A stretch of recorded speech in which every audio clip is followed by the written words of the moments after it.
pledge allegiance to the flag of the United States of America and to the republic for which it stands, one nation, under God, indivisible, with liberty and justice for all.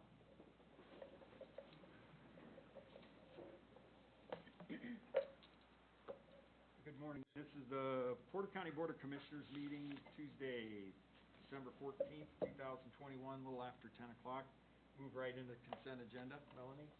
Approval of payroll November 12th, 26th, and December 10th, 2021. Approval of claims November 4th, 10th, 18th, December 2nd, and December 9th, 2021. Approval of minutes for October 26th and November 2nd, 2021. Weights and Measures monthly report for October 16th to November 15th, 2021 filed. Treasurer's monthly report for October 31st, 2021 filed. Okay, then we'll go, why don't you go ahead and read the Memorial Opera House too. These are artistic services agreements with the Memorial Opera House, Angela Hyde and Sharon Shepard. And then I'll make a motion to approve the consent agenda. We have a motion and a second for the consent agenda. All those in favor signify by saying aye. Aye. Opposed, same sign. Motion carries. Next up, we have some announcements here. First one up, we have, this is the Porter County Juvenile Detention Center.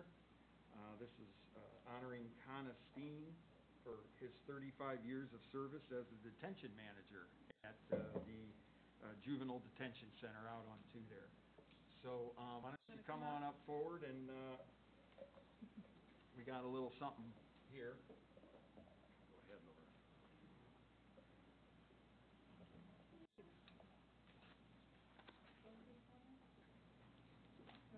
I do. Yep, I was going to wonder.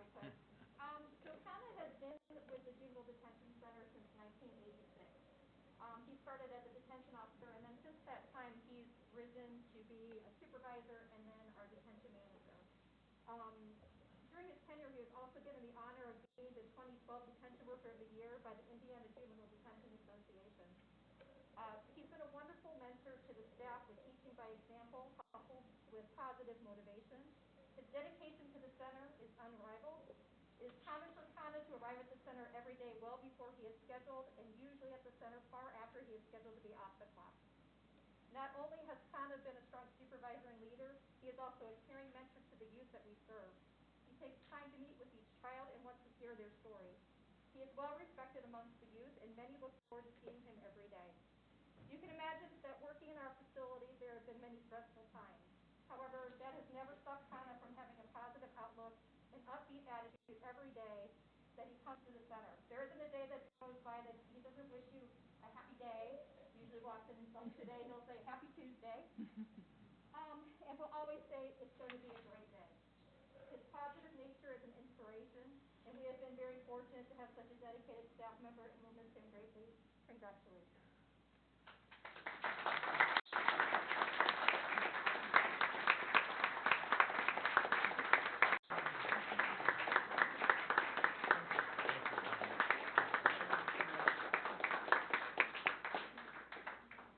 I know Allison may not believe this, but I'm at a complete loss of words. Thank you. Commissioners, I'd like to thank Allison as our Director of Detention. What she has inspired in me is what she indicated. Our strong leadership there, I've been honored to be part of such a strong administrative team, and that helps not only myself but our other staff put forth 100% effort.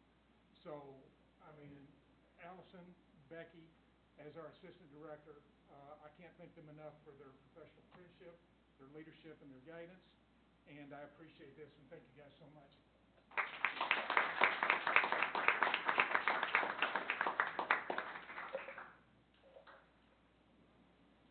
Thank you. Next up, we have our 911 Director, Tony Stua. He has an award that he'd like to present on behalf of the commissioners in the 911 department. Good morning. Morning. So again, I get to come back out and give some good news. One of our supervisors, newly promoted supervisor, just this past month, Marcia Kistler, was able to deliver a child on the phone with a caller as they're driving on 49 towards the hospital. Unfortunately, the husband was taking his wife and just trying to get there as fast as he could be, and Marcia understood she's not going to make it to the hospital. So she convinced him to pull over, and literally, moments with getting her into position, the baby was delivered. So great forethought in the middle of the call to make sure they pull over and following our protocols to make sure things were done properly. And we're very lucky to have Marcia on board. We have given this award. The first time I gave this award was actually to her daughter, who's in the audience right now. I thought I saw her. Who works there as well. Really And our previous that was here last month, she was promoted assistant supervisor recently, and now Marcia, and she's doing very well in there. Again, one of the key members that we have, people trying to guide our new hires in how to be. So we appreciate you, Marcia. Thank you very much. Thank you. We did reach out to the family. Unfortunately, the husband hasn't gotten back to us, so we can try to have a meet as well. So. Can I say something? Yes, Thank you. absolutely. I'm very honored to be able to serve the citizens of Porter County the way that I do. This is not a normal call by any means. Seems lately that they're picking up, but in over 9 years, I've never even been close to delivering a baby. But we are required to be trained and ready for a multitude of calls that we hopefully will never take. My training did kick in and got this family that was very scared, the very best outcome. I'm proud of all of our employees, and I thank you for this acknowledgement today. Thank you. No, thank you. Thank you. Yeah.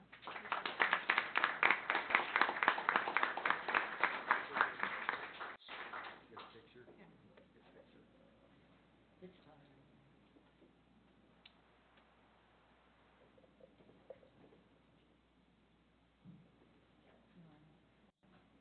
I can't even imagine.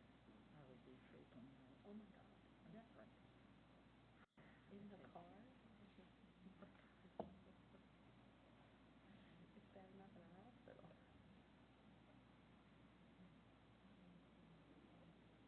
Oh God. Oh.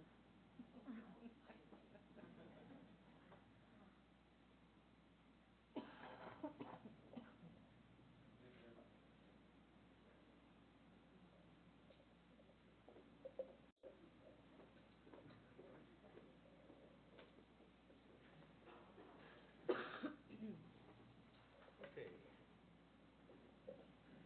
One other announcement that I'd like to make too is, it was out on social media, but we have submitted a next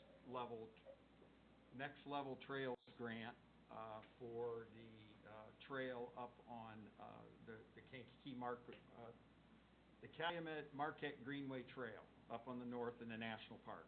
So last week we submitted our grant application to the state for $5 million, and hopefully that would be some contributing money to help build that trail. So I just wanted to announce that was submitted to the state. Next up, we're accepting board applications for the following boards. They're posted up here on the screen. We have the Alcohol Beverage Board. We need one appointment. The Board of Health, 2 appointments, both of Democrat affiliation. Board of Zoning Appeals, 1 appointment. Convention, Recreation, and Visitors Commission, 2 appointments. Chicago International Airport Board, 1 appointment. Parks and Recreation Board, 1 appointment. Plan Commission, 2 appointments. PETA-BOA, 2 appointments. Redevelopment Commission, 2 appointments, and the West Porter Fire District, 2 appointments. And the deadlines for those applications are January 6th, so turn them into the Commissioner's office.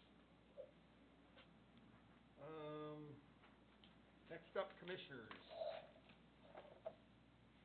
We have an ordinance dividing the county of Porter into 4 contiguous single-member county fiscal body districts. This is existing geographical, the existing geographical districts are not changing. I'd like to turn this over to Attorney McClure. I know we've been working on this, and we have a year-end deadline here to get this put in. So because the census was delayed this year, coming to us, we sort of got it handed to us, and the clock was running out. So we've sat down and taken a look at some things, and I'll turn it over to Attorney McClure to explain.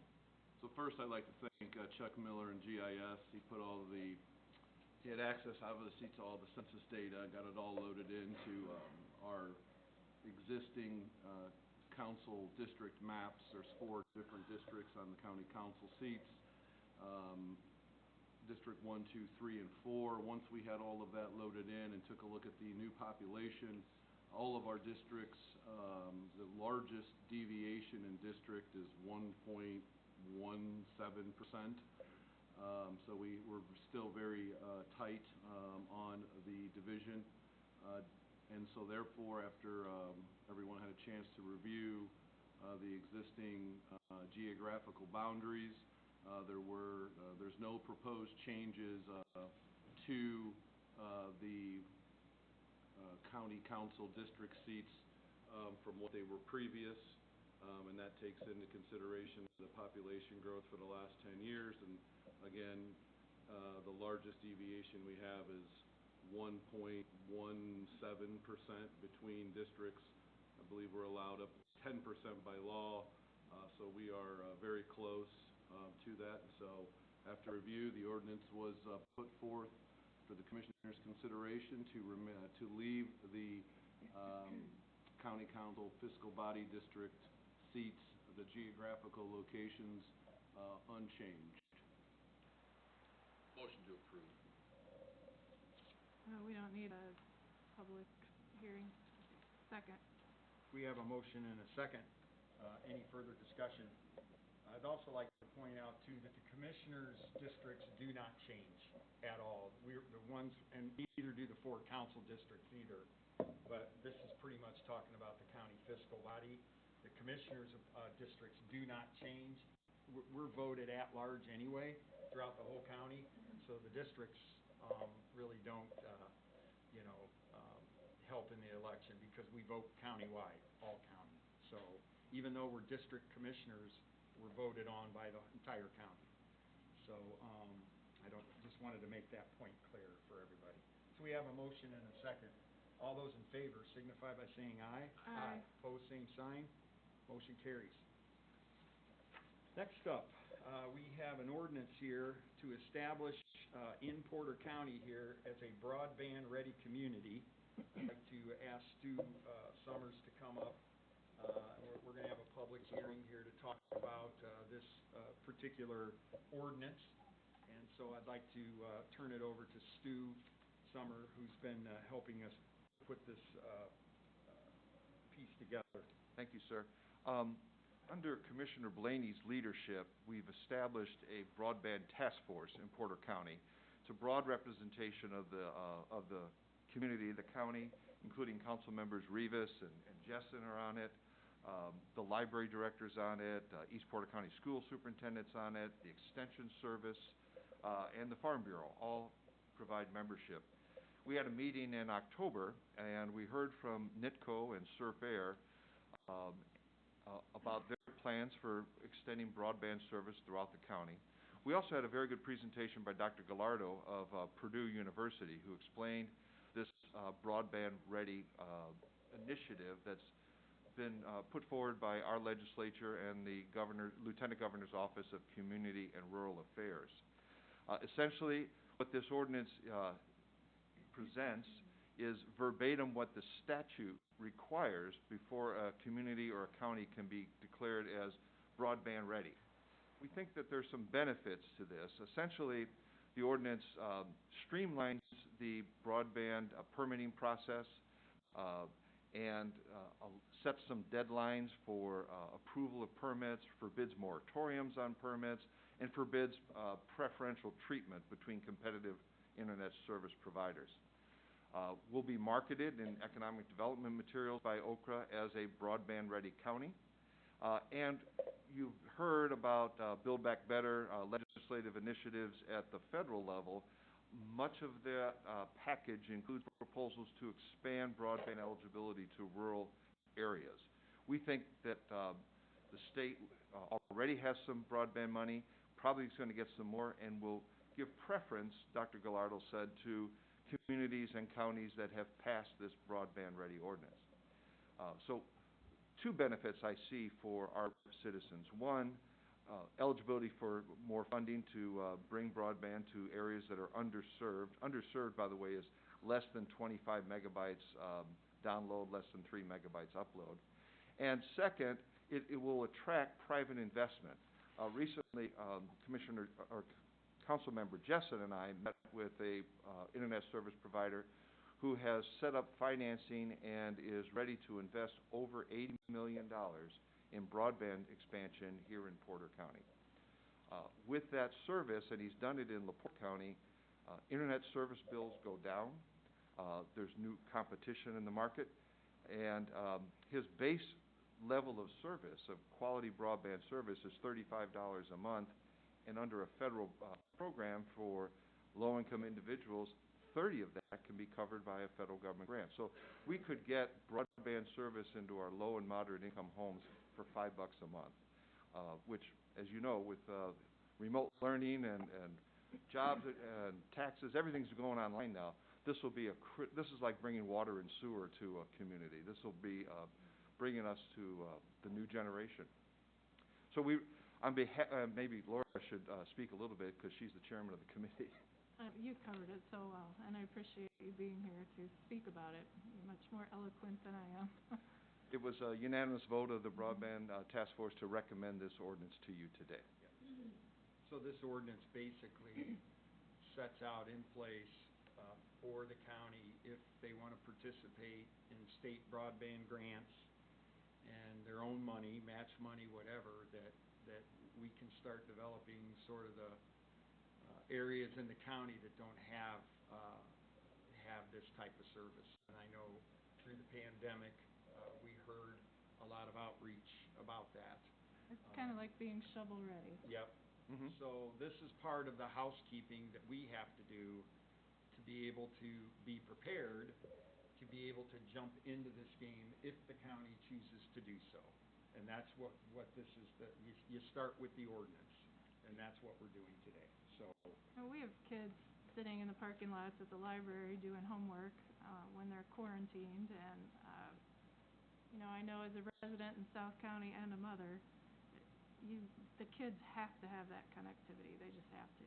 There's no other way around it, and it can be a real problem, and it can really separate kids and classes, and we want to make sure that doesn't happen. I'll make the motion to approve. we got to do a public we gotta hearing. do the public This hearing. is an ordinance, so we have to create it. So what we're going to do here is we're going to pause the commissioners' meeting and open up a public hearing. And we're going to give 3 opportunities for anybody to come forward to speak in favor of this ordinance, and 3 opportunities for anybody to speak against this ordinance. So first call, anybody wishing to come forward to speak in support of this ordinance.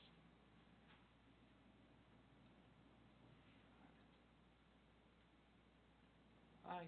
Hi, Martha Gavigan, Chesterton. I'm not sure I actually am speaking in support of it, although I think I am.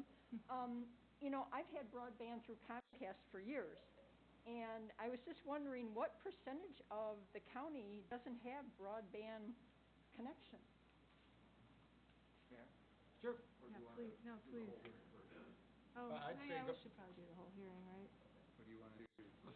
Let's take the questions, then we can do 2 rounds that way. And then there's a follow-up question to that, which is, will it bring my bill down because of the increased competition throughout the entire county? So that's kind of my question. Thank you. Okay. Second call, anybody wish to come forward and speak in favor of this ordinance? Third and final call, anybody wishing to come forward to speak in favor of this ordinance? Next call, anybody wishing to come forward to speak against this ordinance? Second call, anybody wishing to come forward to speak against this ordinance? Third and final call, anybody wishing to come forward to speak against this ordinance? And with that, the public hearing's closed. Do we want to answer the question in the public hearing? Oh, sorry, okay, so it's not closed. Public hearing is still open. There were 2 questions. One is, what is the general coverage of broadband service in Porter County? Dr. Gallardo had some maps that explained that where there's a concentration of population, there is broadband coverage that is fairly reasonable in terms of its coverage. Where we have diverse, spread out population, we have less than adequate broadband service. So from a population perspective, we could say the majority of Porter County has decent broadband service, but from a geographical perspective, less than half the county has decent broadband service. Now, her second question is, will this lower costs?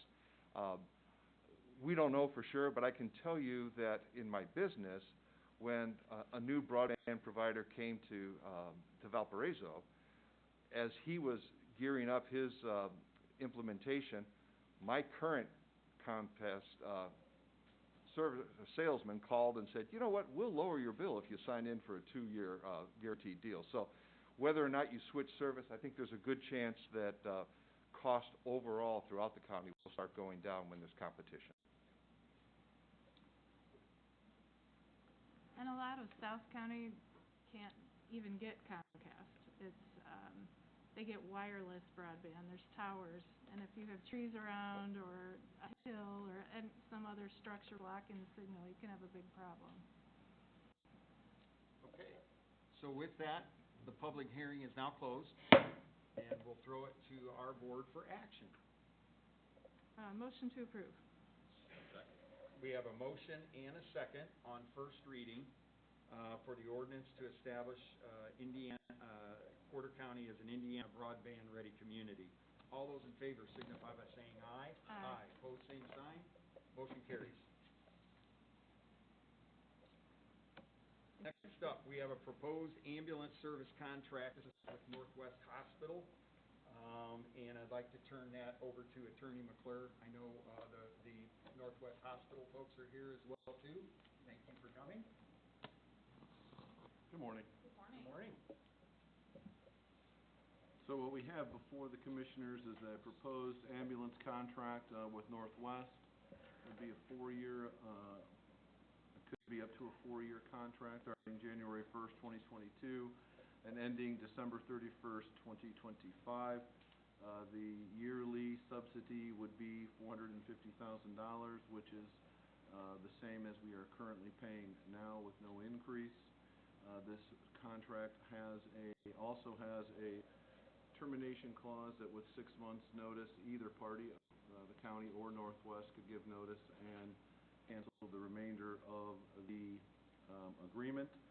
And lastly, if the county felt the need due to population changes or coverage areas to add an ambulance into service, we have a fixed fee for that negotiated within the contract of $90,000 a year. And in the reverse, if we were to not be reducing our coverage area and that resulted in an ambulance being taken out of service for this particular contract, the contract could be reduced by $90,000 per ambulance. I think that's the core terms of the agreement. The agreement itself mirrors the prior agreement that we passed to get us through the end of this year. I'd be happy to answer any additional questions. And I would just say I'd like to thank Northwest through the negotiation process, and also Jay Craig, the Porter Fire Chief, with his help also. So that's all I have for now, and I'd be happy to answer any questions. Well, thank you for working with us. And thank you, Scott. I know you put a lot of time into this. Motion to approve. Second. We have a motion and a second for a proposed ambulance service contract for Northwest Hospital between Porter County and Northwest Hospital. All those in favor signify by saying aye. Aye. Opposed, same sign. Motion carries. Thank you. Thank you. Thank you.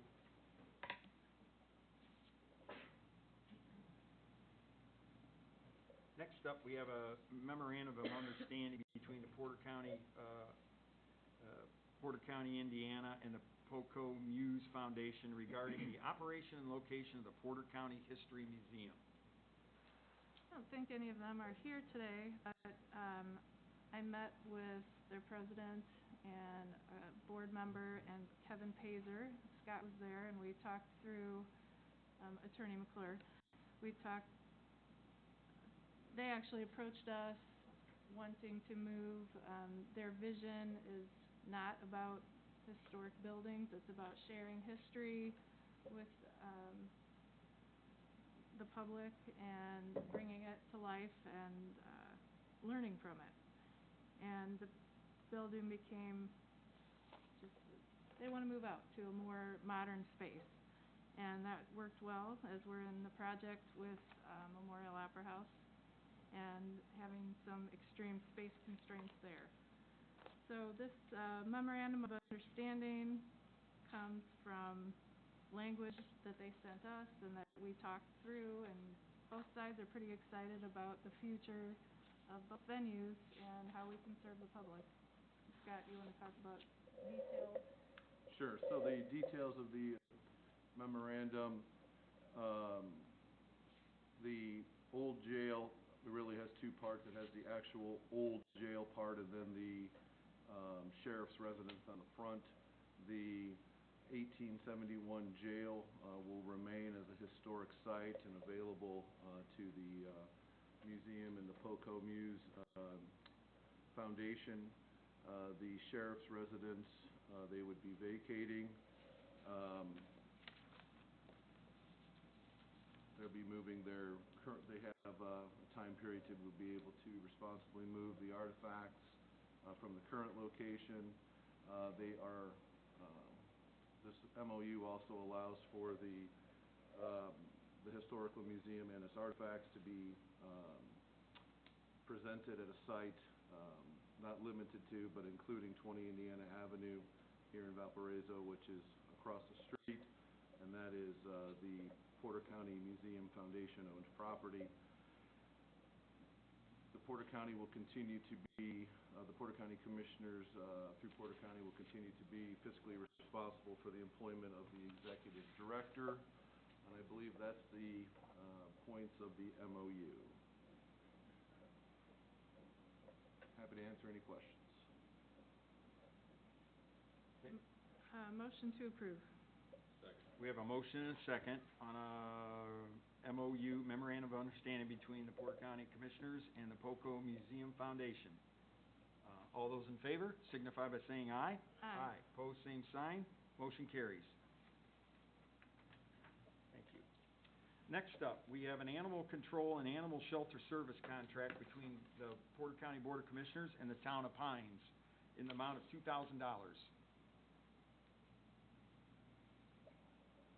I skipped one? Yes. Oh, I'm sorry, I did skip one. We have a resolution up next for the Porter County Board of Commissioners authorizing the submittal of the WDW application to the Indiana Office of Community and Rural Affairs, OCRA, for Valparaiso Lake Area Conservancy District. The total local match commitment for this project is $60,000.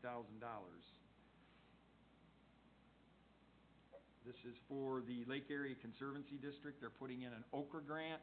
In order to put in an OCRA grant from a conservancy district, the commissioners have to approve that going forward. We've already, this is the fourth time that this application has gone in. I think third or fourth, isn't it, Walt? I thought it was just third. Third? Okay, third. I knew it was three or four. Third time this application is going in. The commissioners have done this 2 other times prior. This is the third time. Just wanted to make a point out of that. Motion to approve. Second. We have a motion and a second for the resolution of the Porter County Board of Commissioners authorizing the submittal of the WDW application for OCRA grants for the Valpo Lake Area Conservancy District. All those in favor signify by saying aye. Aye. Pose same sign. Motion carries. Next up is an animal control and animal shelter service agreement between the Board of Commissioners and the Town of Pines. Motion to approve. We have a motion and a second. All those in favor signify by saying aye. Aye. Pose same sign. Motion carries. Next up, can we do these two together? Do them separate. Do them separate? Okay. We have a request for approval by Jerome Zakora to continue renting 24 acres of county property located at 303 West County Road 400 North, which is west of the Norfolk and Western Railroad tracks, at a rate of $150 per acre for farming. Mr. Sikora has already given a check to the county in the amount of $360 for $3,600 for 2021. Motion to approve. We have a motion and a second for Jerome Sikora renting 24 acres from the Porter County Board of Commissioners. All those in favor signify by saying aye. Aye. Opposed, same sign. Motion carries. And next, we have a request for approval for Tim Stoner to continue renting approximately 7 acres of county property farming off State Road 2. Motion to approve. We have a motion and a second for farm ground for Tim Stoner, Tim Stoner to farm Porter County ground, 7 acres, off of State Road 2. All those in favor signify by saying aye. Aye. Opposed, same sign. Motion carries. Okay. Next up, we got an ordinance again we have to establish. This is a fund, the receipts of monies from the Department of Treasury Equitable Sharing Program pertaining to seized items. So what we're gonna do here is we're gonna pause the commissioners' meeting again, and we're gonna open up a public hearing. The same format goes as we did earlier. Give 3 opportunities to speak against this ordinance and 3 opportunities to speak in favor of this ordinance. So first call, anybody wishing to come forward to speak in favor of this ordinance? Second call, anybody wishing to come forward to speak in favor of this ordinance? Third call, anybody wishing to come forward to speak in favor of this ordinance? First call, anybody wishing to come forward to speak against this ordinance? Second call, anybody wishing to come forward to speak against this ordinance? Third and final call, anybody wishing to come forward to speak against this ordinance? And with that, the public hearing is now closed, and we will open it up to the commissioners for action. Motion to approve. We have a motion and a second on first reading for an ordinance to establish a fund for the receipt of monies from the Department of Treasury Equitable Sharing Program pertaining to seized items. All those in favor signify by saying aye. Aye. Opposed, same sign. Motion carries. That'll be on our next agenda for second reading in January. Next up, we have a request from the Sheriff's Office to change job titles and descriptions from the following. This is Support Services Supervisor to Support Service Director and Assistant Comptroller to Finance Administrator. Motion to approve. We have a motion and a second for job title change and descriptions. All those in favor signify by saying aye. Aye. Aye. Opposed, same sign. Motion carries.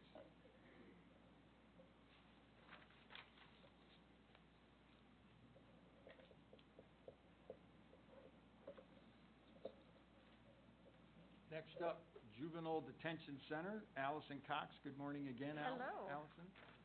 And up now, we have a couple agreements here. This is agreement between the Porter County Board of Commissioners and the Board of Newton County, Indiana, for housing of children. And then we have a similar agreement between the Porter County Board of Commissioners and the Board of Jasper County, Indiana, for housing children. Allison, I'll turn it over to you. Any comments? There have been no changes to our agreement. It's still the same.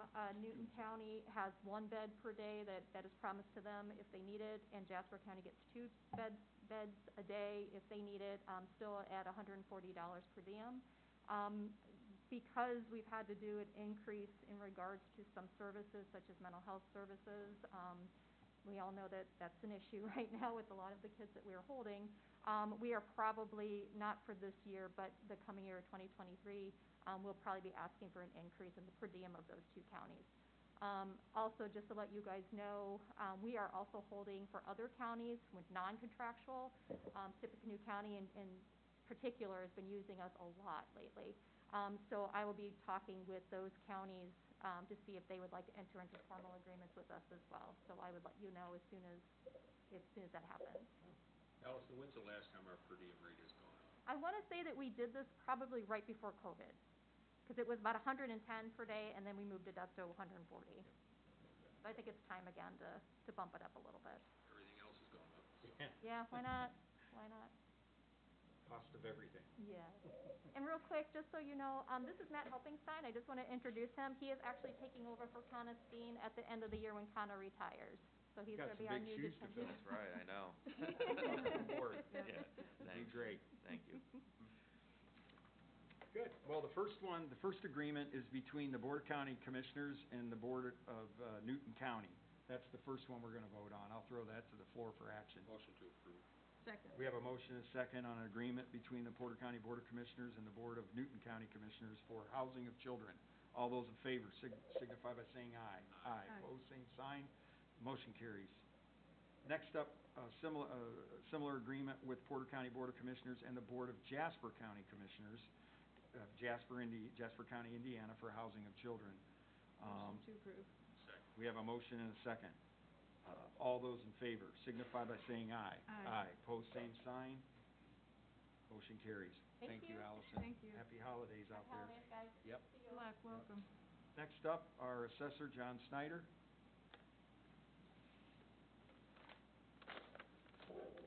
Morning, John. Morning, Commissioners. This one? We're asking you to open bid with only one applied for appraisal services for our office to help us with ratio studies, et cetera, next year.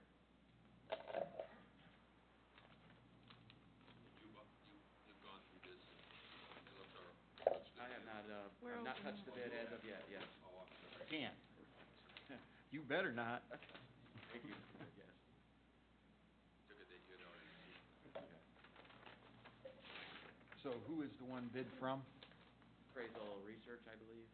It's this company that we've used for several years prior. Okay, so they have some county, Well-known, very cost-efficient, and very helpful to our office. You said you used them before? Yes, correct.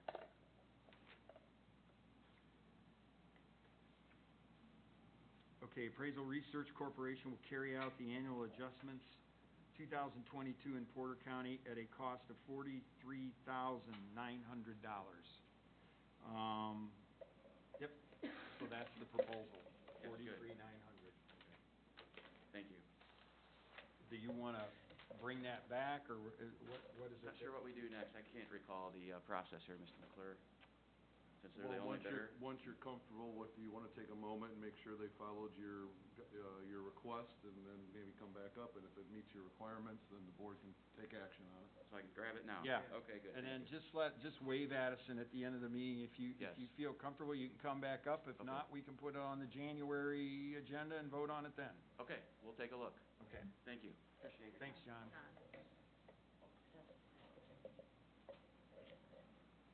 Thank you. Next, IT, Lee Childress. Morning, Lee. Good morning. Happy holidays. So what do you got here, Lee? All right, so first on the agenda is a contract to increase our broadband speed to a gig. The benefit of that is with video conferencing becoming such an issue anymore and more online applications that we use, if we continue with the same speed, we're gonna be bogged down.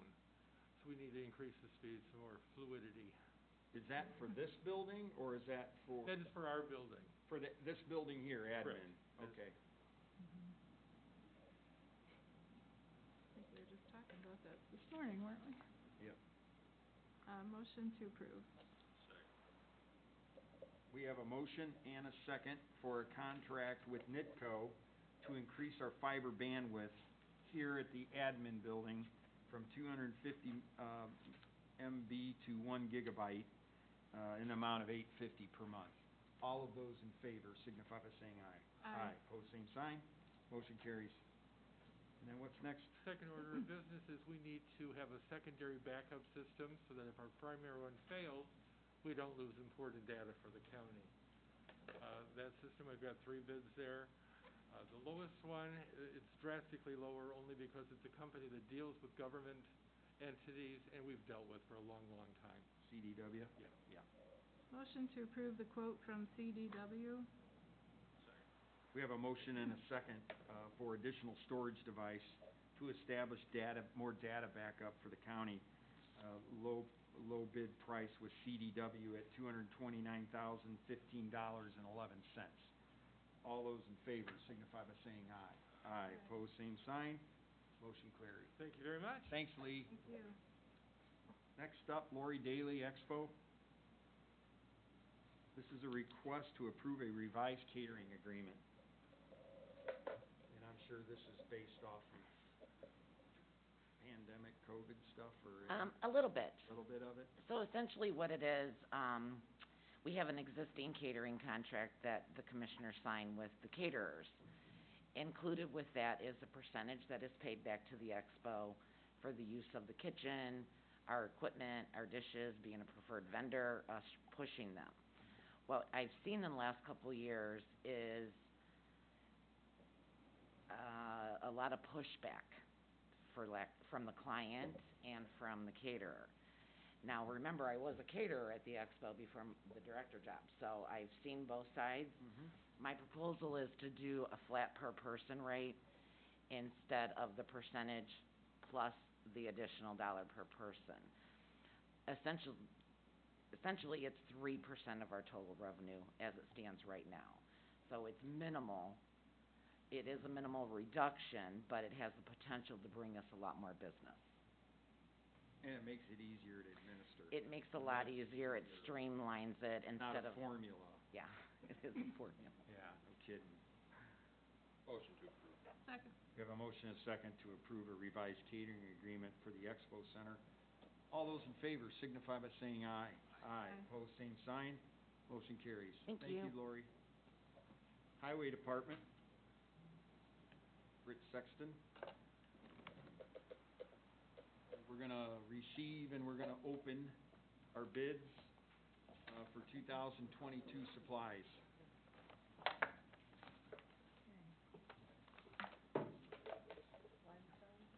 First up is limestone. Good morning, how you guys doing?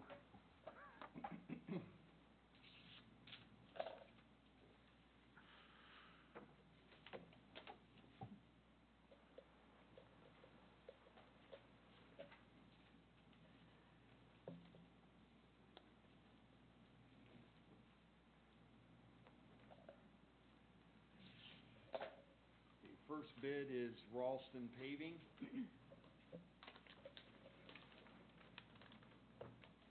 And I won't read out the bids because there's like 72 line items there.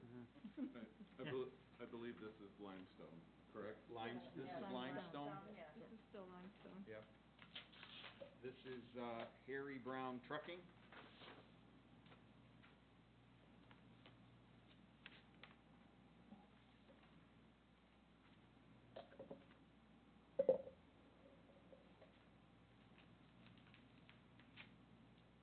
South Lake Stone out of Hebron.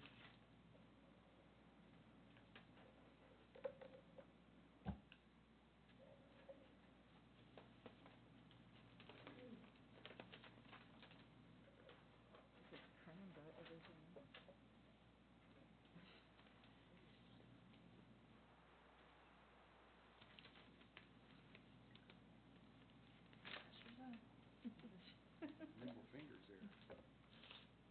Whitcomb Trucking out of Valparaiso.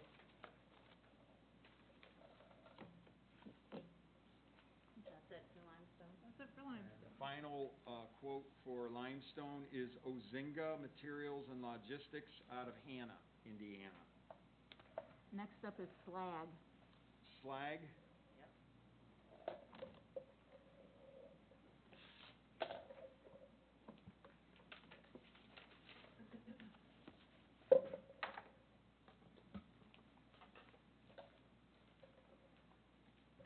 So the first one from Slang is Beamstabor Aggregates out of Hammond.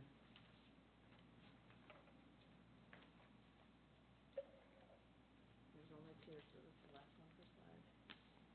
The last one for slag. Phoenix, yeah, it's Levy. Phoenix Services, and they're out of Portage. Next up is bituminous. The next is Bituminous, which is asphalt. This is bituminous. Phoenix and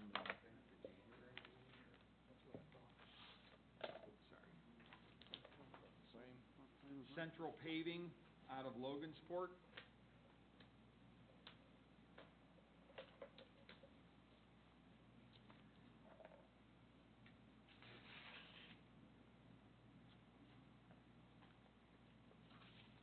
Pavement Solutions out of Middletown, Indiana.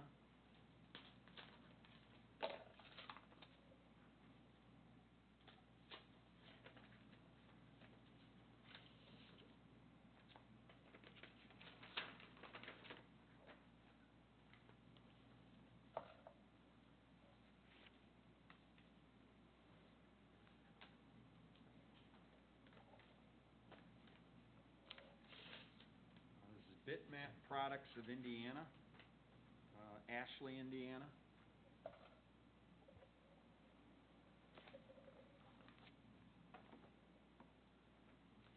Milestone Contractors North, Inc.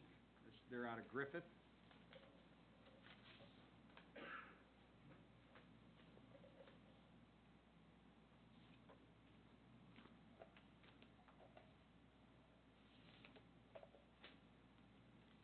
Boyd Asphalt out of Valparaiso, Indiana.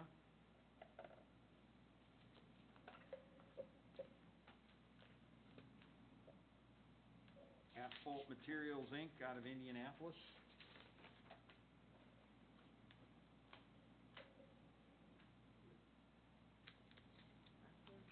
Last one for bituminous. Last one for bituminous. And this is Reith Riley Construction out of Gary. Pavement striping.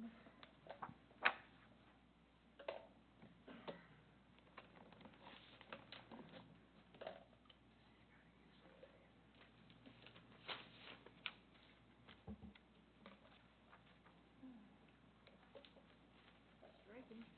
This is for striping. The Air Marking Company, Inc. out of Rochester, Indiana. Last one. Last one for striping. Last one for striping is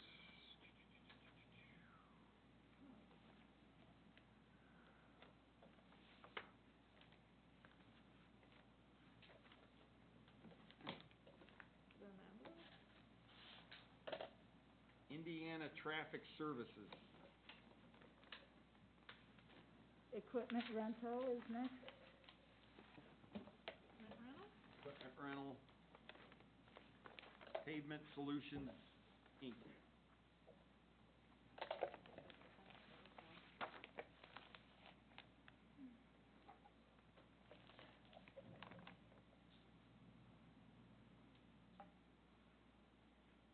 Guess he didn't want you to open it, Yeah, huh? this is taped. Okay. Point, I can't even get into it. There we go. Probably your least favorite meeting of the year, isn't it? There we go. That's it. Last one for that. Equipment rental. Signs and posts. P.E. Marshall, Valparaiso. Signs and Signs and posts.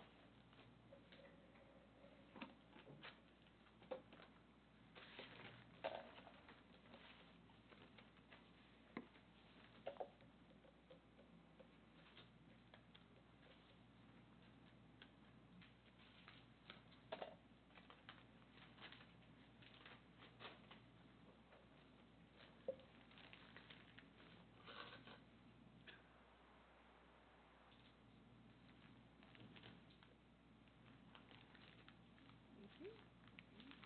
Signs and posts. Signs and Post. Custom Products.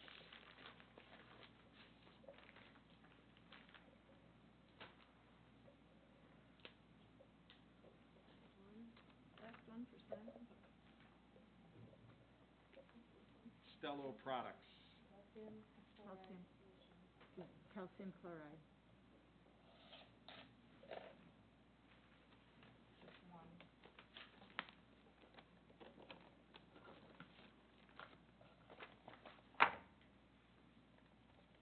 Salt.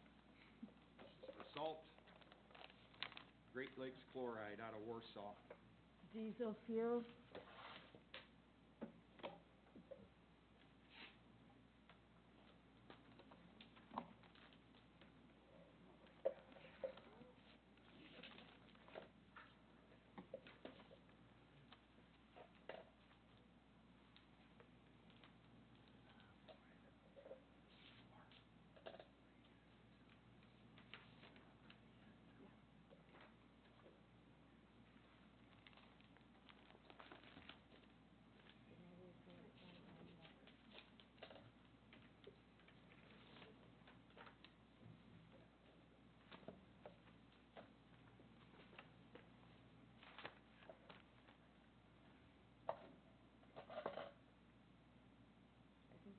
be the same thing, but, No way to know. nope, there you go. And this is for what? This is for the Diesel diesel fuel. fuel. Diesel fuel. Oh, this diesel fuel? Yep. But all three of those are the same. Petroleum Traders out of Fort Wayne, Indiana.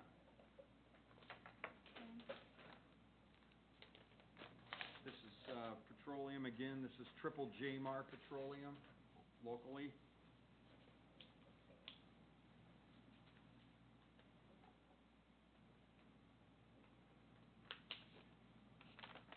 That's it for that.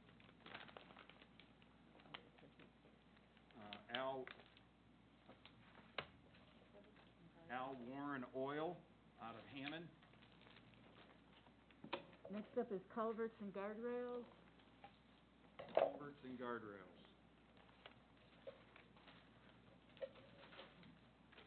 Getting there.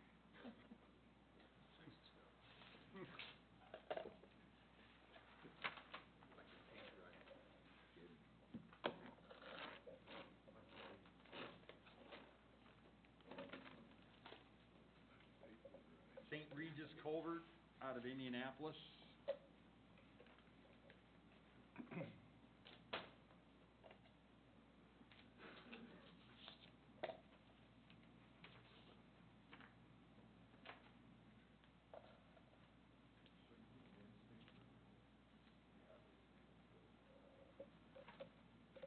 Metal Culverts out of Jefferson City, Missouri.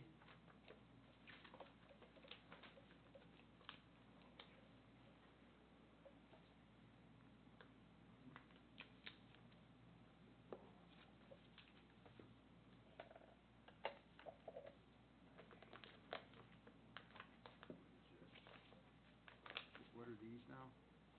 Same. Still fuel? Still Culverts?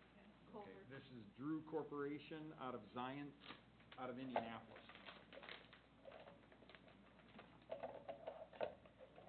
Culverts and Guardrails. Culverts and Guardrails.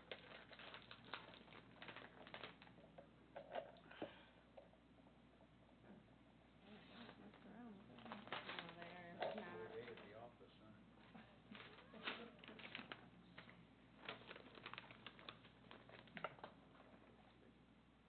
You're doing great, don't worry. It doesn't feel like Christmas to you?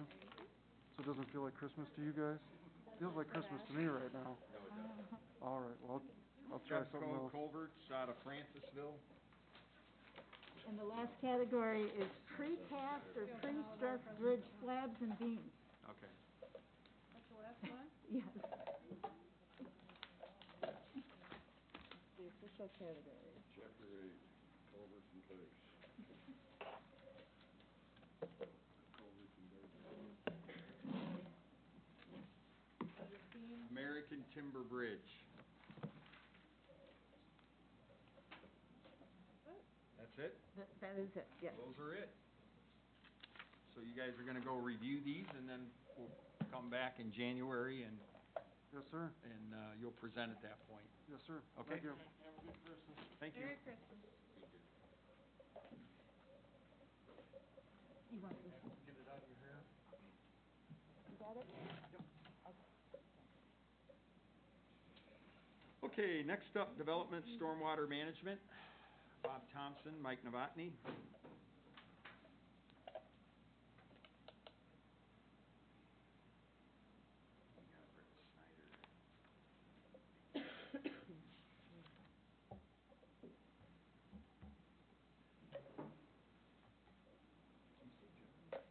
Morning, gentlemen. What do you got on the agenda here? Good morning. First up is a performance agreement for Phase 2 of Magnolia Meadows with Lakeshore Development LLC. This is 2 years for construction is the agreement, and the letter of credit is for $124,045.50.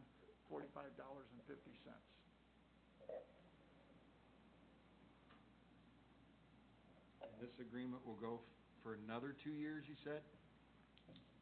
That's correct. So Correct. they've reached substantial completion with the public improvements, so stormwater, all underground infrastructure, this covers the remaining improvements, which they intend to finish next year, but, this will allow them to bond enter it the out. secondary plat phase. Okay. Right. Got it. Any other Motion. questions? Motion to approve. We have a motion and a second for performance agreement with Lakeshore Development LLC for Magnolia Meadows Subdivision. This is Phase 2. All those in favor signify by saying aye. Aye. Opposed, same sign. Motion carries. Next up, This is change order for bridges 272 and 273. This is Willow Creek Avenue and Crisman Road up in Portage. The job's complete, and this is a final adjustment of quantities and pay items. And also, need to note that this bridge was opened 10 days prior to the contract deadline. And within our contract, we always have an incentive with this, so they received a $500 per day incentive, and it was opened up 10 days early, so part of this change order is the $5,000 for incentive. and what's the total change order? The total change order is for $7,902.20. Motion to approve. We have a motion and a second for a change order number 1 on bridges 272, 273. All those in favor signify by saying aye. Aye. Pose same sign. Motion carries. We got, last you got Laporte Construction. What do we got here? Correct. This is, again, another change order. This is Bridge 73, 50 West over Cobb Ditch. The bridge is complete, so this is a adjustment of the final quantities again. And this one's a little different in that there was a reduction in the contract price by $21,531.16. We'll take that. Motion to approve. We have a motion and a second on a change order number 1 for Bridge 73. Is that 73? Yep. Yes, 73, yep. With a credit of $21,530. All those in favor signify by saying aye. Aye. Pose same sign. Motion carries. Correct. We should also point out the fact that this is the bridge that we received FEMA funding for on this, so we will be going in, and this is a reimbursement. So more good news on this bridge. Not only is it a reduction in the contract cost, but we're gonna seek all of our reimbursement, from FEMA for the cost of reconstructing that deal. bridge. Yep. You know how much that's gonna be approximately? What was the total contract cost on that? 4 or 500? It was like $750,000. Yeah, and FEMA Total had, contract was $777,000. FEMA had, we have $750,000 coming back from FEMA, so. And I've had a Full lot, amount. Full amount. I've had positive response from Yes. the farmers down there. Yep. Thank Good. you for keeping them in the loop, and, Good. yeah, their work is, they're And happy to have this done. And another update, Mhm. Bridge 62 might actually be open this week. Good. So, Is that the river? the river. Yep. Fantastic. Wow. They're trying to get striping done this week. Good. Good. Thank you. Thanks, gentlemen. John Snyder, wanted to see if you ever got your stuff figured out? We did, sir. We've reviewed this, only proposal, and we're happy to accept it if you guys would approve it. Okay. Motion to approve. Second. We have a motion and a second on a annual adjustment study for bids for Porter County. All those in favor signify by saying aye. Aye. Pose same sign. Motion carries. Thank you. Thanks, Appreciate it, John. guys. Got her done. Next up, we have Northwest Indiana Triathletes. I don't think anybody's here, or are they here? Yep, come on up if you want.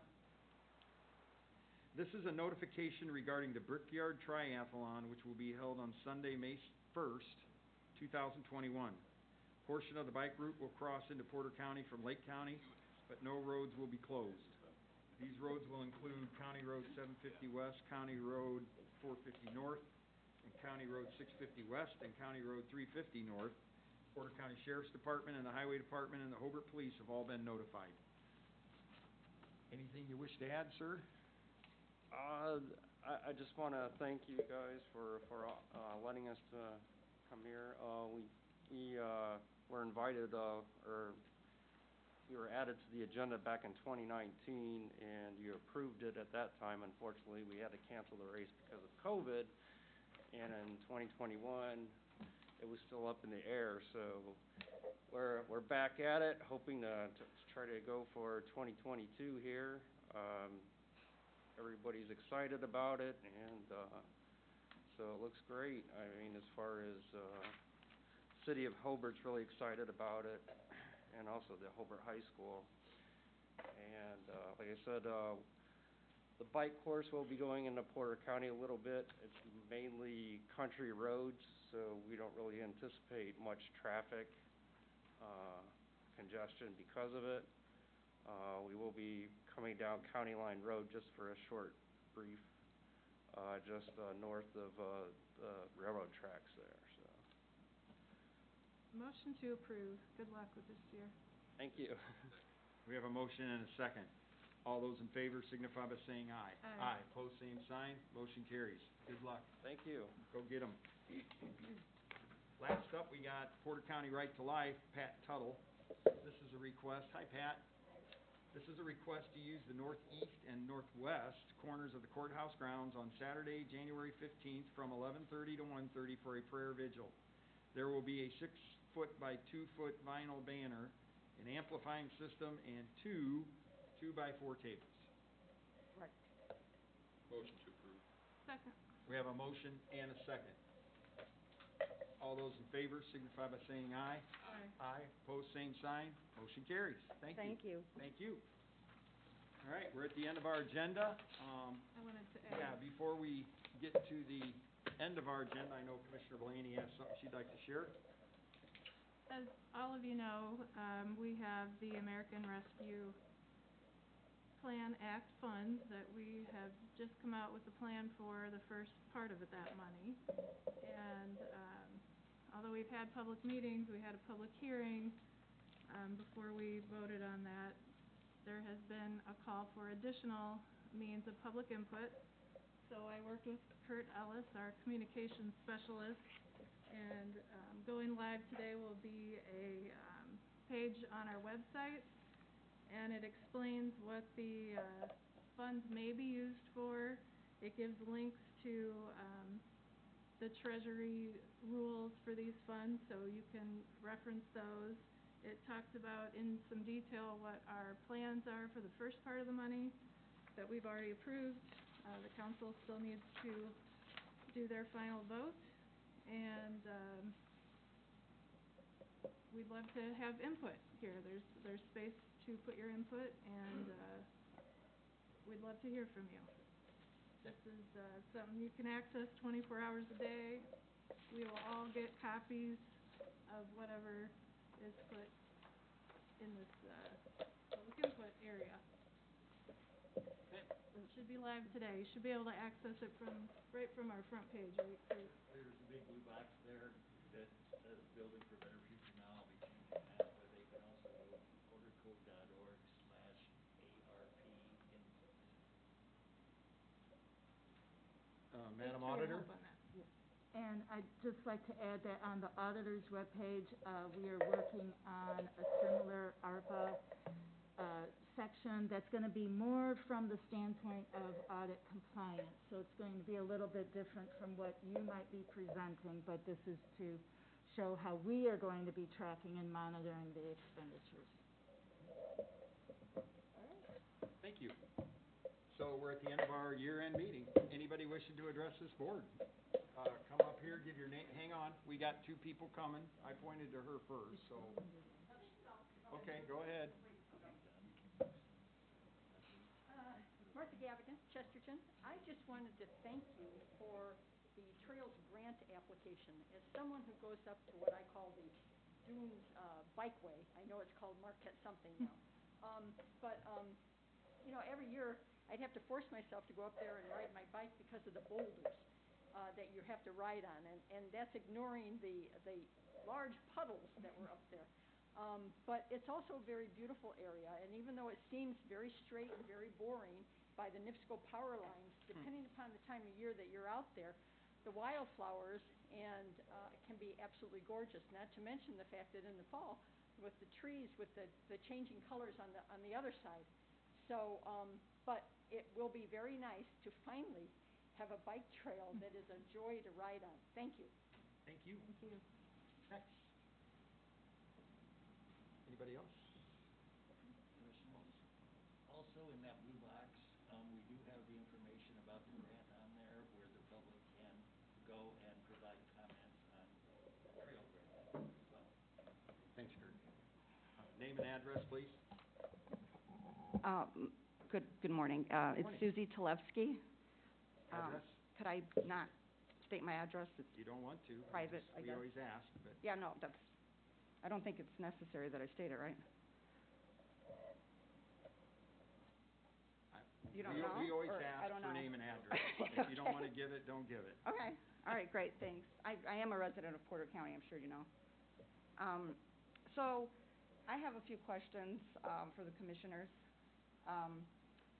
I recently read an article in the Chesterton Tribune, and this article was published November 25th, 2021.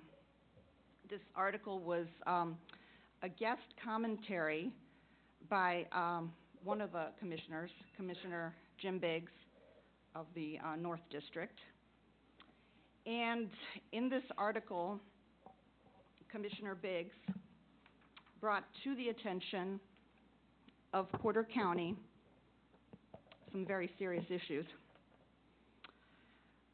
What he alerted us to was that two of his colleagues, Commissioner Laura Blaney and Commissioner Jeff Good, Laura Blaney of the South District and Jeff Good of the Center District, that they had, in fact, engaged in deliberations of the ARPA funds, the American Rescue Plan Act funds, without him, and that he was excluded, and that he found out about this pretty much at the last minute, after it was, as he says here, a fait accompli.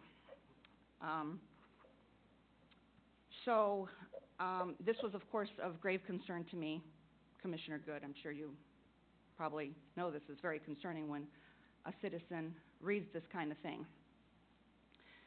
So I was wondering if what Commissioner Biggs has brought to the attention of the people of Porter County, if this is true.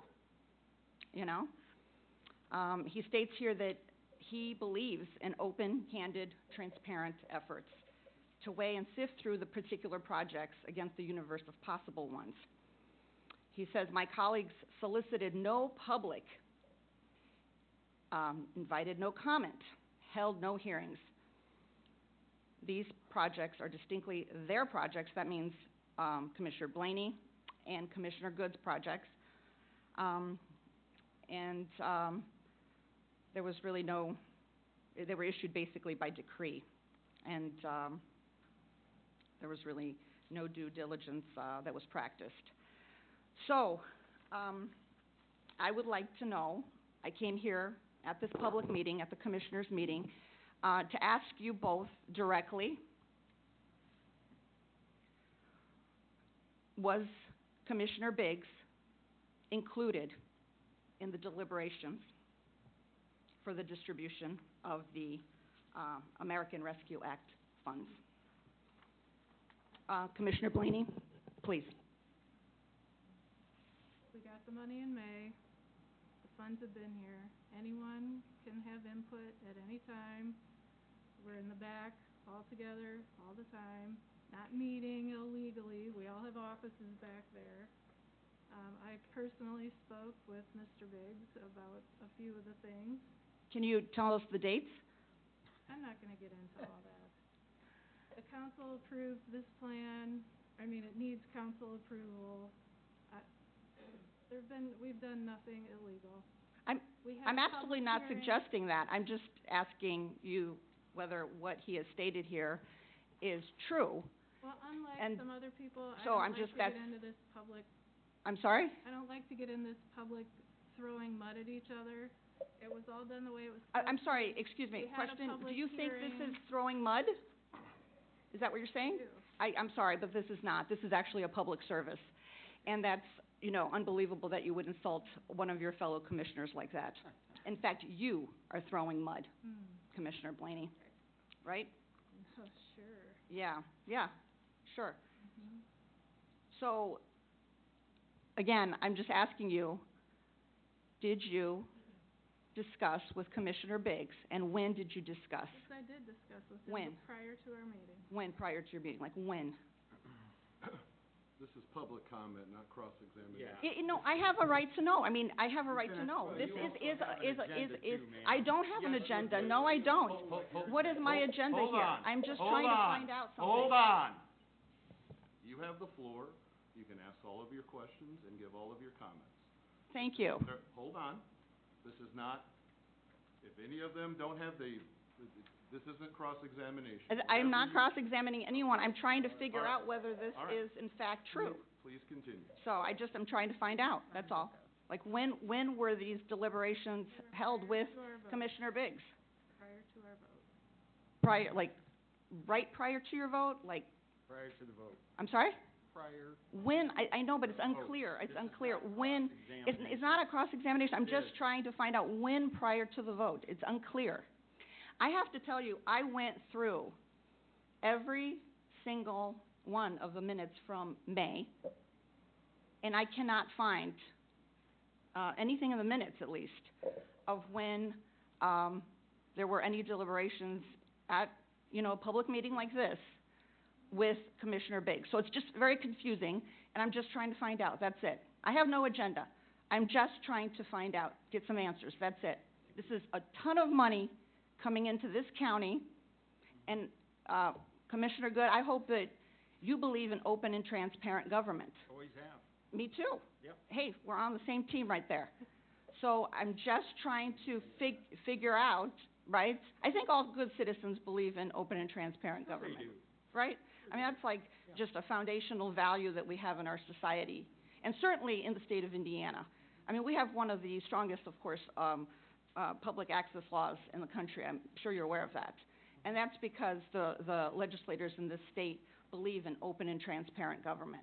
So this is a very concerning article, and I've spoken to many, many people who are quite concerned about the revelations in this article.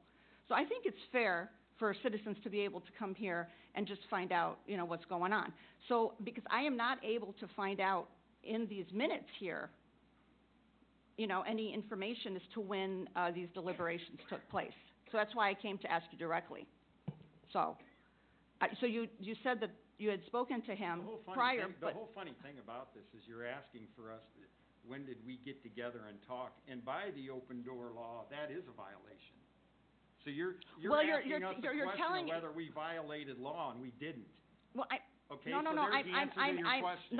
You guys said that you guys deliberated before, and I asked you when, that you guys spoke with Commissioner Biggs, so I'm asking you, when did this place? It's confusing. I am looking through the records here. It's very, very confusing. I also watched the meeting of October 26th. I mean, Commissioner Biggs seemed like he did not know about this, so that's why I'm like concerned. When did this take place? When were these discussions? Commissioner Blaney, when were they? Like, you spoke to him prior. Well, when prior? Like, an hour prior, a day prior, 2 days prior, like when? Within, we got the money in May. I don't know. We talked several times. We talked about the project. Okay, well, he's saying here that he did not have that information. Then ask Mr. Biggs about it. Well, he literally wrote an article to the public. Sit here and fight with right? Mr. Biggs because you're attacking us right I'm not attacking you. I just came to ask some questions. That's it. Okay. That's it. You seem very uncomfortable at, answering questions of the public. It just seems. Well, then great. Public forum forward. I'd like to hear from the public. I'm sorry? I enjoy speaking with the public. You really? Yes. Okay, I had no idea. You had no idea. No, I had no idea that you enjoy speaking with the public, because obviously there was really no public meetings here at the commissioners, meetings for any kind of public comment. We had of the, public comments at the end ARPA of funds. every meeting. We had a public hearing that was noticed, just like every other issue that we. Are you talking about the meeting of October 26th? That was the only time that there was, on the agenda there, that the ARPA funds, basically, there was an ordinance that needed to be passed. And we had a public hearing on that day. Well, right, but if you watch the actual video, I mean, it seemed like you guys didn't even realize there should be public comment, and there was like 4 people at the meeting, which you guys have these odd times for these meetings from 10 to noon, during the workday. It's kind of an odd time, but anyways. So really I'll tell you what, I don't feel like there was adequate public notice. And you guys had already actually written the ordinance and submitted for approval.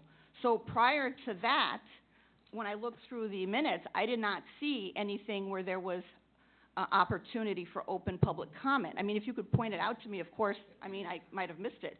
Can you?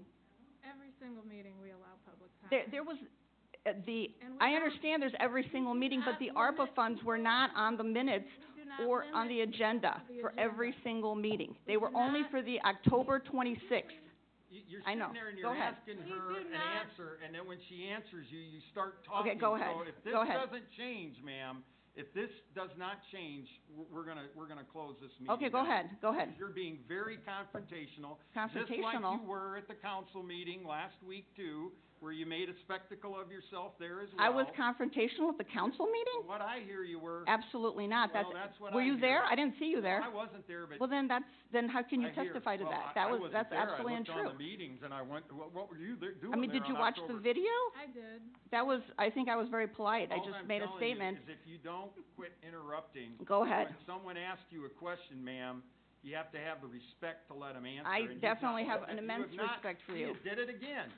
You can't help yourself. No, I just said I have immense respect for you. Go ahead. Every single meeting, we allow public comment, and we do not limit it to agenda items. We never have. Okay, but when was the notification put out at these meetings that the ARPA funds were going to be discussed? Prior to you guys actually... On the agenda. No, I mean, hold on, I didn't finish. Prior to you guys actually writing the ordinance is what my question is. When, I didn't see where was an opportunity for people to come and comment on the ordinance that you guys basically, passed on the October 26th meeting prior to that meeting, prior to the ordinance being written. We have public comment at every single meeting, again. But what I'm saying, it wasn't on the agenda that there would be public comment for the American Rescue Plan money. I don't think I mean, maybe we're just... On the agenda, ma'am, and we opened a public hearing on the agenda that day. I'm sorry, but are you talking about October 26th? You're throwing so many dates around, I don't even know where you're at right now. Well, I'm talking about the meeting you're talking about. I'm talking about the October 26th meeting. Okay. Like, prior to that meeting, there was an ordinance that was passed that day. Prior to that meeting, when was there an opportunity for residents to come and comment on how that ARPA money would be spent? I didn't see, I mean, I went through the records, I didn't see anything, where there would be hearings or, that would be on the agenda in any way. I mean, honestly, I really don't see it. Half the meetings here, I went through them, I don't see it. It was posted up on the agenda, and there was a public hearing in the meeting, and that's where we had people come forward. The notification was that it was on the agenda. That's how every other county in the state has handled this. I don't know why you're parsing us out. No, what you're not understanding is on the I understand the October 26th meeting, the ordinance was already written. It was a vote for the ordinance. What I'm saying is, prior to you writing the ordinance, when was there an opportunity for public comment? Prior to the October 26th date? I don't think that's a stipulation. I don't know if it's a stipulation or not. I'm just asking you, when was there I told you. Opportunity? Because prior, you guys had kind of already decided, what to put in the ordinance and how to parse out the money. That's why it's confusing. Our agendas is for people to come, and the reason for the 48-hour notice is so people can come, see that this is being discussed at the meeting, and they can come to the meeting, and they can like you are, come here at the meeting and state your case. That's what we did. That's not illegal. No, That's I'm doing not, anything wrong. I mean, why do you think I'm saying you guys did something illegal? I'm just trying to That's pretty hard understand, here, Susie. I'm really not, You I'm really are. not, You no. have an agenda, we I- know what what is, it is. what is my massive agenda To here? run for office, this is a I- political Jeff- stunt, that's all this is, that's what you're known for. Rest assured, I'm not running for office again, but, God. hey, you know, and, you know, I'm very sad to see you go, Jeff, you Yeah, know, I bet. because you've been a great public servant. I don't know. No, you have been, and I appreciate your service, I do. May I say Okay. something? Yeah, So, Madam Auditor.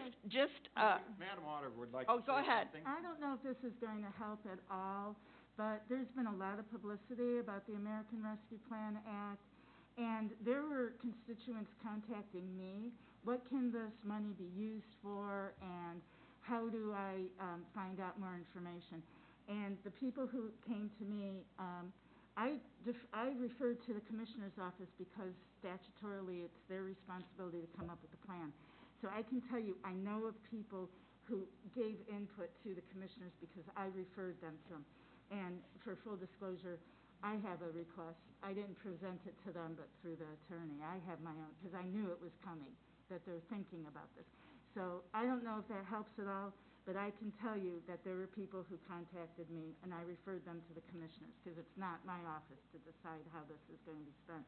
It's really the Commissioners/Council. So I don't know if appreciate that helps that. at all. But there were people talking about it before October 26th. Was it on the agenda here? Was there public opportunities? Were people notified? I mean, you're aware of this agenda? Yeah, not that I'm aware of, no. Okay, thank you. That's all I'm looking for, a straightforward answer. You know, and no, I'm not done. I just wanted to say that from what I was able to decipher here, can I finish? I didn't say nothing. No, you look like you're gonna, No. I know you're like probably in agony. You're like, oh my God, when would she stop, right? Susie, continue, I know, but I'm please. just- Enough with the back and forth. This is what we're doing from now on. We're gonna go back to the normal way of doing public comment. You ask your questions, you make your comments. When you're complete, they will answer, and we move on to the next. I should have never allowed the back and forth, and I made the mistake. I'm sorry. Let me finish. So, Go ahead. please finish whatever questions you have, whatever statements you would like. Everyone will have an opportunity to respond after. And from moving forward, if there's any more public comment, that's how it normally works. We have questions, we have statements, and after that, when it's finished, the commissioners can respond. Please continue. Oh, okay. Sorry, you broke my train of thought there.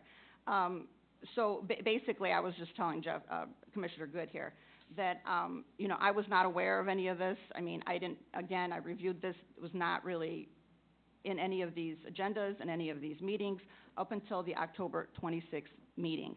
So, I would like to ask, Commissioner Biggs, when were you notified, of, the ordinance that you say here was written by, the two commissioners? And do you know who else was involved?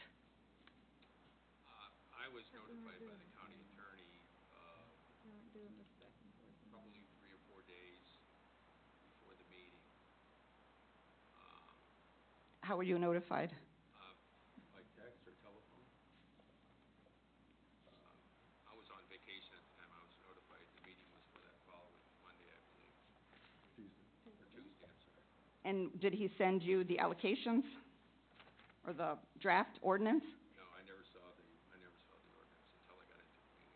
So the first time you saw the ordinance was when you got into that meeting on October 26th. Yes, ma'am. Commissioner Good?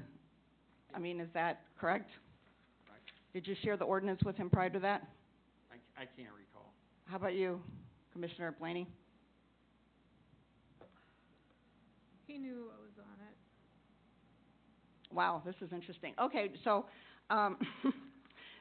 you can imagine how a citizen feels here. This is so unacceptable, to me, to know that one of the commissioners was excluded. I mean, it's really not acceptable.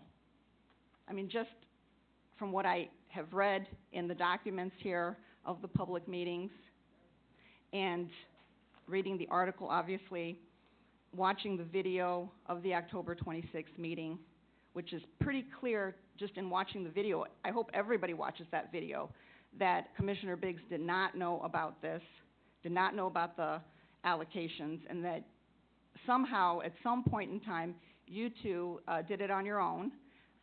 I don't know, did you include any of the council members? I had a meeting with a couple of council members. Which council members? Jeremy Rivas and Mike Jessup. What day was that? Do you remember? No. But Jim walked in on that meeting. Did you tell him about the meeting? Did you invite him to the meeting, or he just kind of accidentally kind of strolled in? Have meetings with. Okay, so I'm just going to give you my view of what happened here. My view, from what I can tell, and this is why it's so concerning, is that you, Commissioner Blaney, along with Commissioner Good, got together, and there's a big pot of money coming into this county from the federal government, and you both have obviously your interest, your special interest, your pet projects. You got together with a few of the council people, apparently Councilmember Mike Jessen and Councilmember Jeremy Rivas. I mean, if you look through the allocations, they're obviously pretty much, just a dream list of what you all would want. You excluded other council members. You excluded one of the longest-serving commissioners in this county, Commissioner Jim Biggs. But most importantly, by far, the most important people you decided to exclude are the people of Porter County. You have shown no interest, actually, in getting feedback from the people of Porter County until people started finally pushing back on you. And now, of course, you're going to, set up a website. You're going to try to get public comment, trying to make yourself look really good. Okay? But up until that point, you showed no interest. And you actually didn't ever set up meetings or anything. That is very, I'm speaking, that is extraordinarily disturbing, okay? And the money, the way I look at it, the way it's being allocated, I honestly, half of these projects don't really seem to fall under the provisions of the America Rescue Plan, just in reading what the money can be allocated for. And the fact that you not only didn't want to hear from citizens of Porter County, you didn't want to hear from the nonprofits of Porter County and some of the wonderful citizens that we have in this county that work every day on a volunteer basis, okay, such as Mr. Paul Schreiner and his respite house, Project Neighbors House. I don't know if you're aware, they've been working on a sort of transitional living house here, basically building it from the ground up with volunteer donations, volunteer funds. Never opened up the opportunity to see if they need some help, perhaps, because they are literally dealing with people with drug abuse, substance abuse, this kind of thing. Never wanted to hear from the people over at Housing Opportunities who are doling out tents to people to sleep because they don't have spaces for the homeless people, okay? How about the people that give so much devotion and dedication over at the Caring Place to help victims of domestic violence? Didn't really even want to hear from them, How about some of the small businesses? In fact, there are a lot of stakeholders that would be interested in seeing how this money, this windfall, in fact, from the federal taxpayers could properly be used to fulfill what the intended purpose is of the America Rescue Plan. I'm sorry, with all due respect, but renovating the Memorial Opera House does not actually fall into that category. With all due respect, okay. I've run that through the auditor, who tells me it does. Well, that's really great. Okay, but maybe you should run it through the federal government. I mean, no offense to Madam Auditor, okay? We're not going to do the back and forth. No, she commented I to think, me, so I'm just answering can we her. start getting to an end here? Because you're taking a lot of people's time Yeah, here, okay. and you've made your point very clear. Commissioner Good, this is my first time attending one of these meetings. I know. have never been here that's ever. That's why I said you have an agenda, because you never show up until something like this goes down. Because, I'm generally actually satisfied with your excellent work.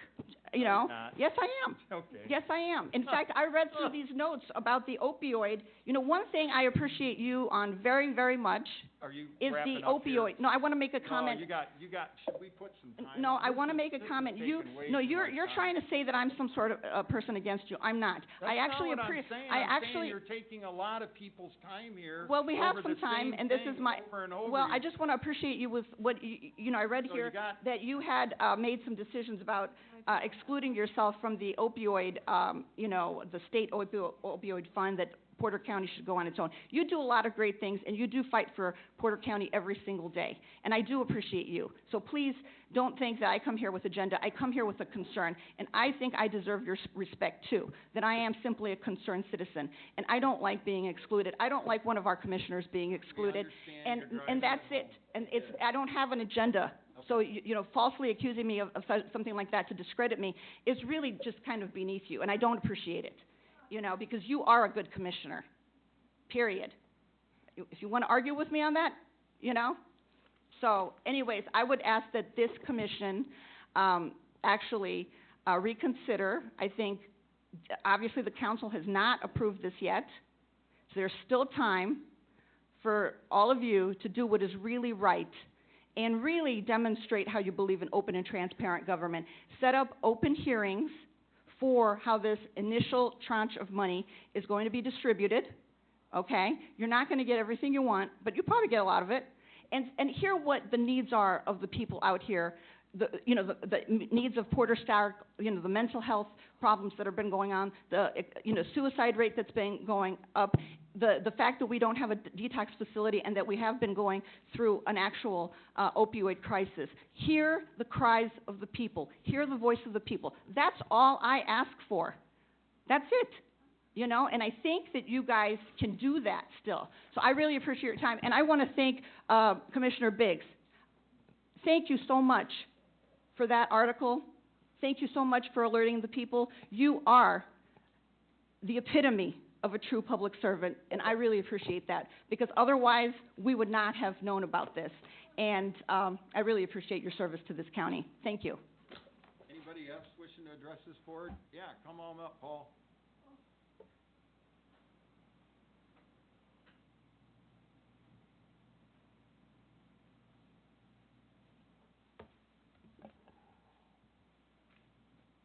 My name is Paul Schreiner. I live at 1755 Lawndale Drive, and I do have an agenda.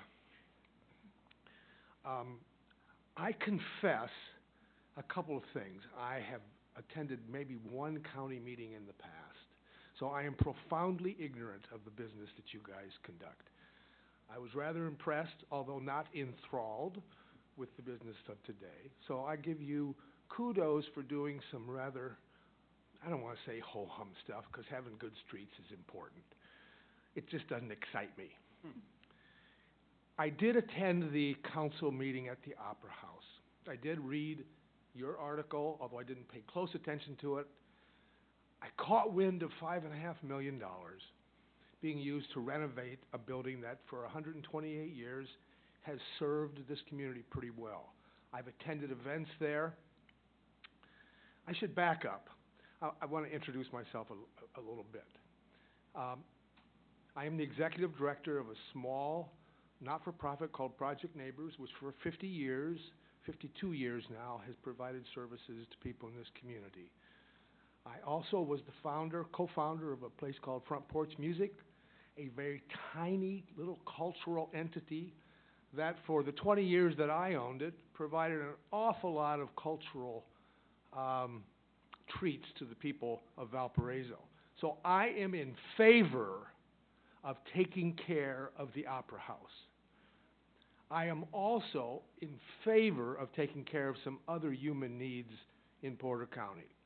My judgment, and it's just my personal judgment, is that $5.5 million for the Opera House is very, very much a mistake. The architect said clearly, we got to stop the water from coming in, which means we've got a tuck point, we've got to replace the windows, and he said, and those are really pretty inexpensive things. I was going, yeah, that's good, and I think the bathrooms have to be fixed, because that's pretty important too. Beyond that, I think the Opera House serves us well. Now, part of my concern is that this is an exceptional opportunity. One of the comments that Susie made was that the public doesn't know about this. We are very slow in attending to what's important. I don't know how much money you guys are getting, total of $30 million over the course. $33 million. That's a big deal. I think you need to put it on the headline of the newspaper 7 days in a row and get people together and say, what do we need here? For the last 30 years, I have operated as a volunteer, and then 7 years ago, I became the part-time executive director of this organization. We built Hilltop Neighborhood House. We built a place called Neighbor's Place, which houses 18 single women. We built Caroline's Place, 4 housing opportunities that houses 15 single women, all of which are poor. Last year, we built Respite House. We did all of this on private money and donations and borrowed money. With volunteers, we produced a lot of good and didn't scratch the surface of the money that you guys are going to receive. You need to reach out to some of us who are doing this kind of work and say, what do you need? I'm really late coming to this game, but I want to say, you're going to get another chunk of money. Come to the community with a megaphone and say, we want to listen to you, because we have some ideas, and they would change our lives. They would change the lives of an awful lot of people, folks who are sleeping behind the law school in the woods. I mean, I see these people every day, because every day I work on the issue of housing in this community, and we're in trouble in this community with regards to housing. I don't know if you guys know that. You probably do, because it's not a secret. It's a nationwide problem, and we could have some impact if we had some leadership from this board. But I'm going to leave you with the thought that I would be happy to sit down, and I wrote to all of you. You probably got my letter. I've heard back from a couple people, and that was good. If you need ideas, and I think the Opera House thing is probably, probably too late for that train to be stopped. I don't know. But you got another crack at this, and these are huge amounts of resources for organizations that look for nickels under the cushions of the couch. Thanks for listening. Thank you, Paul. Anybody else?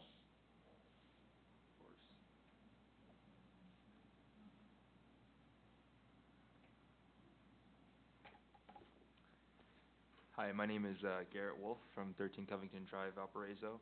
I'm just here to comment on, I know you mentioned that you're wanting to get some community feedback with how the next round of the money is going to be spent. I just would like to say that I am also a volunteer for Project Neighbors. I help them quite often. I think they're a wonderful organization.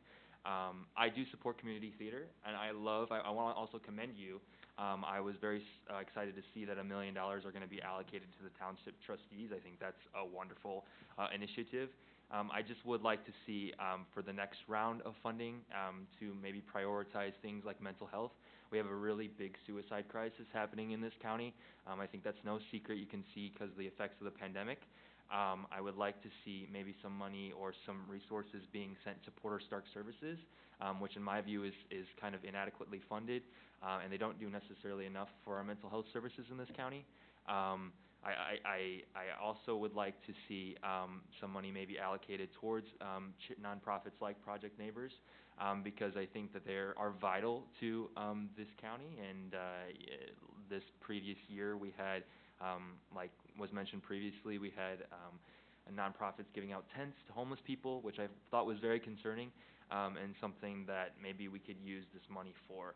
I just would like to see the American Rescue Plan being spent on things that are related to the pandemic. I do support the Opera House. I love the Opera House, and I was there at the meeting. I thought it was beautiful, and I'm excited to hear it's being renovated because it seems like there are some serious issues with that. I just would hope next round, maybe, like Paul mentioned, getting it out to the community more so we can come and provide you guys with more comments. But thank you for all your hard work so far. Appreciate it. Thank you. Thank you. Anybody else?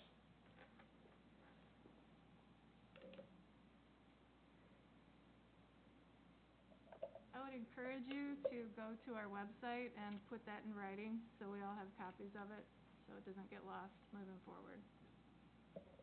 Same with you, Paul, although I do have your letter. With no other comment, this board is in recess.